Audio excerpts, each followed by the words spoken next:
Hello बच्चों। Gauss की प्रमेय के अनुप्रयोग के अनुक्रम में आज हम गॉस की प्रमेय के एक और अनुप्रयोग देखेंगे। आवेशित समतल पतली अचालक शीट के कारण विद्युत क्षेत्र की तीव्रता, अर्थात अगर यह एक आवेशित अचालक शीट है तो इसके कारण किसी बिंदु पर, माना ये बिंदु P है, इस बिंदु P पर विद्युत क्षेत्र की तीव्रता क्या होगी। इससे पहले हमने यह अध्ययन किया है कि किसी एक आवेश के कारण, माना एक आवेश Q था, इसके कारण r दूरी पर कोई बिंदु यदि P है तो वहां पर क्षेत्र की तीव्रता कितनी होती है, E = 1/4πε0 इंटू Q/r²।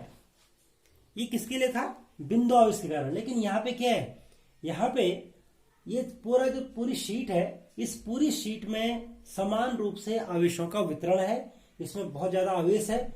इसके कारण किसी बिंदु पर कितनी क्षेत्र की तीव्रता होगी, इसका अध्ययन आज करने जा रहे हैं।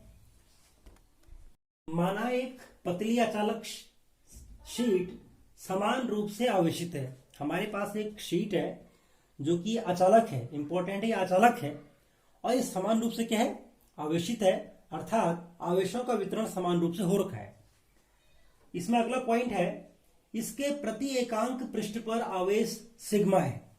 देखिए, इससे पहले वाले आर्टिकल में हमने लैम्डा पढ़ा था। लैम्डा को हम क्या कहते हैं, रेखीय आवेश घनत्व।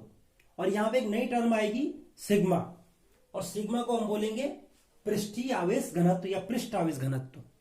तो पृष्ठ आवेश घनत्व क्या है कि एकांक पृष्ठ पर, देखिए इसके प्रति एकांक पृष्ठ पर, एकांक पृष्ठ का अर्थ क्या हुआ, एकांक, माना यदि हम इसको एक इकाई मान लें तो एक इकाई क्षेत्रफल में, इकाई पृष्ठ में आवेशों की मात्रा कितनी होगी, उसे हम क्या बोलेंगे, सिग्मा कहेंगे। तो सिग्मा क्या होता है, इस पूरे शीट में जितना आवेश है अपॉन इसका जितना एरिया है, जितना क्षेत्रफल है, उसे हम कहेंगे सिग्मा, यानी कि पृष्ठ आवेश घनत्व। अगला पॉइंट इसमें याद करने लायक यह है कि शीट के निकटवर्ती सभी बिंदुओं पर विद्युत क्षेत्र की तीव्रता का परिमाण समान रहता है। बहुत महत्वपूर्ण है। इसका अर्थ यह है कि माना यहां हम दो बिंदु लेते हैं, माना दो बिंदु लेते हैं, बिंदु A और बिंदु B। माना बिंदु A पर विद्युत क्षेत्र की तीव्रता E1 है और B पर आप तीव्रता E2 है। दोनों अलग अलग बिंदु है, तीव्रता E1 और तीव्रता E2। तो यहां पर हमको थोड़ा ये याद करना है, वैसे ये डेरिवेशन है, लेकिन यहां पे हम इसको थोड़ा शॉर्ट कर देंगे और सिर्फ याद ही करेंगे कि इसके निकटवर्ती सभी बिंदुओं पर विद्युत क्षेत्र की तीव्रता का परिमाण क्या होता है, समान होता है, यानी कि E1 = E2। E1 = E2, तो हम कह सकते हैं E1 = E2, और उसको हम सिंपली लिखेंगे E। इसको हम E से व्यक्त करेंगे, अर्थात E1 = E2 = E। हम इस पृष्ठ से r दूरी पर स्थित बिंदु P, माना कोई बिंदु P है और बिंदु P पर हमको विद्युत क्षेत्र की तीव्रता ज्ञात करनी है। तो उसके लिए हम सबसे पहले बिंदु P से जाने वाले गॉसियन पृष्ठ की रचना करते हैं।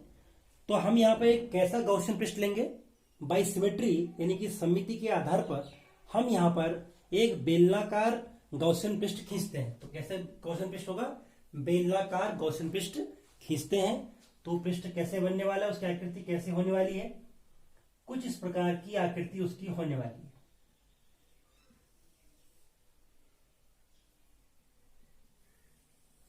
ये बेलनाकार गॉसियन पृष्ठ आपने ले लिया, और ये बेलनाकार गॉसियन पृष्ठ हम ये कह सकते हैं कि यदि हमारे पास एक,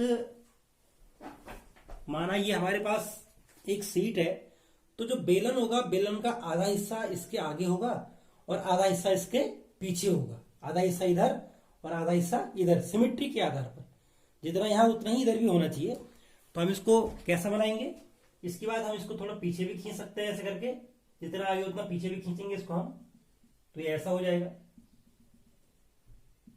ऐसा ही है, इसकी आकृति ऐसी हो जाएगी, ऐसी आकृति हो जाएगी। तो ये जो पृष्ठ है ये गॉसियन पृष्ठ है, और उसकी आकृति कैसी है, बेलनाकार गॉसियन पृष्ठ। अब देखिए इसमें कुल कितने पृष्ठ हैं, तो किसी बेलन में कितने पृष्ठ होते हैं, इसमें 3 पृष्ठ होते हैं, इसमें कुल 3 पृष्ठ होते हैं।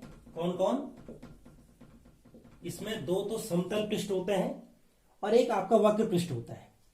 तो माना ये पृष्ठ आपका S1 है और ये पृष्ठ आपका S2 है, ये आपका S1 और ये पृष्ठ आपका S2, ये बिंदु P है। और ये जो वक्र पृष्ठ है इसको हम नाम दे देंगे S3। 3 पृष्ठ हमारे पास हैं, S1, S2 और S3। तो सबसे पहला काम हमारा क्या है, गॉसियन पृष्ठ लेना और गॉसियन पृष्ठ से जाने वाला कुल फ्लक्स कितना है। अब हमने क्या करना है, नेक्स्ट स्टेप क्या हमारा, इस गॉसियन पृष्ठ से कुल कितना फ्लक्स जाएगा ये हमको ज्ञात करना है। तो इसके लिए हम क्या करेंगे कि माना S1 पृष्ठ से निकलने वाला फ्लक्स, अगर हम ये कहें कि S1 से जो फ्लक्स निकल रहा है वो आपका φ1 है, माना यहां से φ1 निकला, तो φ1 इज इक्वल टू कितना हो जाएगा, φ1 इज इक्वल टू कितना हो जाएगा। तो उसके लिए तरीका हमने आपको बता रखा है कि सबसे पहले हम क्या करेंगे कि इस पर हम क्या करेंगे, एक लघु पृष्ठ ले लेंगे। ये आपने लघु पृष्ठ ले लिया, इस पृष्ठ का नाम क्या रखेंगे आप, DS1, इसका नाम होगा DS1। और अभिलंबवत बाहर की ओर जो दिशा होगी ये होगा आपका DS1 वेक्टर, DS1 वेक्टर हो जाएगा। इसके लिए E की दिशा कहां से कहां होगी, देखिए अगर हमने आवेश ऐसे रखा है तो दिशा इसकी इस तरफ हो सकती है, तो ये दिशा किसकी हो जाएगी, आपकी E की दिशा हो जाएगी, DS1 और ये हो जाएगा। यहाँ पे थीटा का मान कितना है इसके लिए, देखिए थीटा कितना है, इन दोनों के बीच में कोण कितना बन रहा है, 0 डिग्री, 0 डिग्री बन रहा है। तो कुल फ्लक्स कितना हो जाएगा, तो फ्लक्स हो जाएगा आपका इंटीग्रेशन ऑफ S1 इंटू कितना हो जाएगा, फ्लक्स का मान कितना होता है EDS1, तो इसको हम लिख सकते हैं E.DS1। इसको सॉल्व करेंगे तो इंटीग्रेशन S1 EDS1 और EDS1 और थीटा का मान कितना है cos थीटा, तो हो जाएगा आपका इंटीग्रेशन S1 EDS1 cos 0, तो कितना हो गया integration S1 EDS1 into 1, cos 0 का मान कितना हो गया आपका 1 हो गया आपका। तो ये कितना हो गया φ1 इज इक्वल टू EDS1, या आप लिख सकते हैं इंटीग्रेशन S1 EDS1, किसका मान हो गया φ1 का मान हो गया। φ1 इज इक्वल टू है इंटीग्रेशन EDS1, इसको हम लिख सकते हैं, E को हम बाहर ले लेते हैं और इसको लिखेंगे इंटीग्रेशन ऑफ DS1, यानी कि DS1 इस पूरे क्षेत्रफल का मान, इंटीग्रेशन DS1 का अर्थ क्या हुआ, इस पूरे पृष्ठ का क्षेत्रफल कितना हुआ। तो पूरे पृष्ठ का क्षेत्रफल यदि हम ये माने कि ये जो भाग है इसका क्षेत्रफल, इसको यदि हम मानते हैं क्षेत्रफल इसका मानते हैं स्मॉल a, क्या मानते हैं इसका क्षेत्रफल स्मॉल a, तो इसका भी क्षेत्रफल कितना हो जाएगा स्मॉल a, और इसका भी क्षेत्रफल कितना हो जाएगा स्मॉल a। भाई आप जानते हैं कि ये आपका बेलन है, तो यदि इसका बीच वाला जो भाग है इसका क्षेत्रफल यदि स्मॉल a है तो ये भी स्मॉल a, ये भी स्मॉल a हो जाएगा। उसी प्रकार हम इसको लिख सकते हैं, तो ये हो जाएगा आपका E इंटू a, तो φ1 इज इक्वल टू हो गया आपका E इंटू a। इसी प्रकार पृष्ठ S2 से निकलने वाला कुल फ्लक्स हम लिख सकते हैं कि यदि पृष्ठ S2 से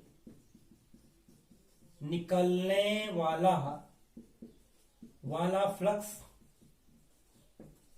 कितना है φ2 है, तो φ2 का मान कितना हो जाएगा, φ2 इज इक्वल टू हो जाएगा वो इंटीग्रेशन, क्योंकि दूसरी सतह है तो इंटीग्रेशन S2 लिखेंगे यहाँ पे, और यहाँ पे लिख देंगे आप E.DS2 ई डॉट ds2।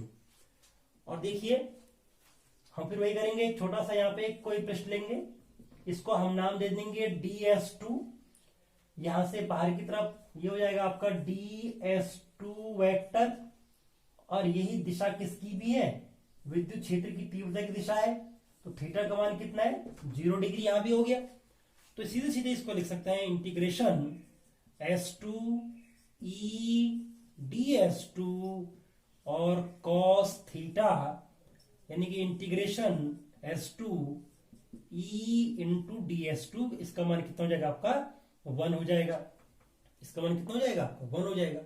तो इसको लिख सकते हैं e इंटीग्रेशन s2 ds2, इसको लिखा, और ds2 यानी कि इस पूरे का मान कितना हो जाएगा, तो हो जाएगा आपका स्मॉल ए, तो ये हो जाएगा आपका इंटीग्रेशन, ये हो जाएगा आपका e इंटू ए।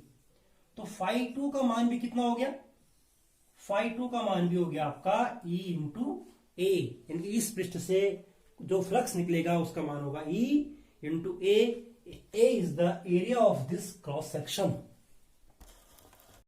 अब हम वक्र पृष्ठ से होकर जाने वाला विद्युत फ्लक्स निकालेंगे।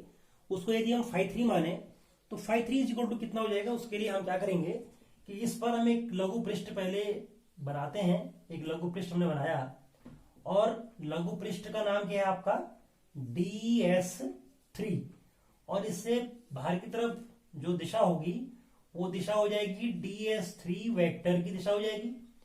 और ई की दिशा कहां से कहां, ई की दिशा यहां से बाहर की तरफ है, ई की दिशा। तो हम कह सकते हैं कि फाई 3 इक्वल हो जाएगा आपका इंटीग्रेशन s3 और e dot ds3 is equal to integration s3 e ds3 into cos theta. तो चूंकि यहां पे थीटा का मान कितना है 90 डिग्री है, तो cos 90 degree is equal to हो जाएगा आपका 0। तो हम क्या लिख सकते हैं यहाँ पे कि फाई 3 इज इक्वल टू क्या हो जाएगा आपका, फाई 3 इज इक्वल हो जाएगा आपका इंटीग्रेशन, क्योंकि ये 0 हो जाएगा तो ये हो जाएगा integration e into ds3 into 0 बराबर 0। तो फाई 3 का मान कितना आ गया, फाई 3 का मान हमको मिल गया यहाँ पे 0, यानी कि जो त्रियक पृष्ठ है इसकी या वक्री पृष्ठ है उससे जो फ्लक्स निकलेगा वो 0 है, अर्थात कोई फ्लक्स वहां से नहीं निकलेगा। अब हमारे पास फाई 1, फाई 2 और फाई 3 का मान निकल चुके हैं, तो हम कह सकते हैं कि बेलनाकार पृष्ठ से होकर जाने वाला कुल विद्युत फ्लक्स कितना हो जाएगा। तो phi is equal to phi 1 plus phi 2 plus phi 3। जहां फाई 1 है आपका E A plus E A plus 0, यानी कि फाई इज इक्वल टू हो जाएगा आपका E A plus E A is equal to 2 EA। तो हमने यहां पे निकाल दिया फ्लक्स इज इक्वल टू क्या मिला हमको 2EA प्राप्त हुआ। तो ये हमारे पास एक समीकरण निकल गई, इसको मिलती समीकरण नंबर 1 माने। तो हम कह सकते हैं कि इस बेलनाकार गॉसियन पृष्ठ से निकलने वाला कुल फ्लक्स कितना है, phi is equal to 2EA। ज्ञात करेंगे पृष्ठ द्वारा घिरा कुल आवेश। इस पृष्ठ ने कुल कितने आवेश को घेर रखा है, अपने अंदर घेर रखा है। तो देखिए कुल आवेश कितना हो जाएगा, इसको हम निकालेंगे। जो ये क्षेत्रफल आपको दिख रहा है इसके अंदर कुल कितना आवेश है, इसके अंदर कुल कितना आवेश है वही आपको कुल आवेश बताएगा। तो वो हो जाएगा आपका जो हमारे पास सिग्मा है, सिग्मा इंटू ए, यानी कि पृष्ठ आवेश घनत्व गुणा गया जो क्षेत्रफल है उसका गुणा कितना हो जाएगा पृष्ठ द्वारा घिरा कुल आवेश। इसको हम कहेंगे समीकरण नंबर 2। उसकी प्रमेय के अनुसार पृष्ठ से होकर जाने वाला कुल वैद्युत फ्लक्स बराबर 1/ε0 इंटू पृष्ठ द्वारा घिरा कुल आवेश। तो कुल फ्लक्स कितना है हमारे पास, वो है आपका E इंटू 2A और इज इक्वल टू 1/ε0 इंटू कुल आवेश कितना है सिग्मा इंटू ए से कैंसिल।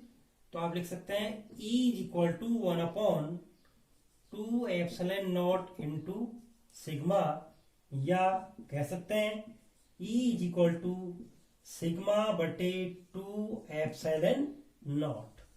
तो इस प्रकार से हमने ये प्राप्त कर लिया कि इस समतल शीट के से r दूरी पर स्थित किसी बिंदु P पर विद्युत क्षेत्र की तीव्रता E = sigma upon 2 epsilon not होगी। यहाँ पे सिग्मा क्या है? पृष्ठीय आवेश घनत्व को दर्शाता है।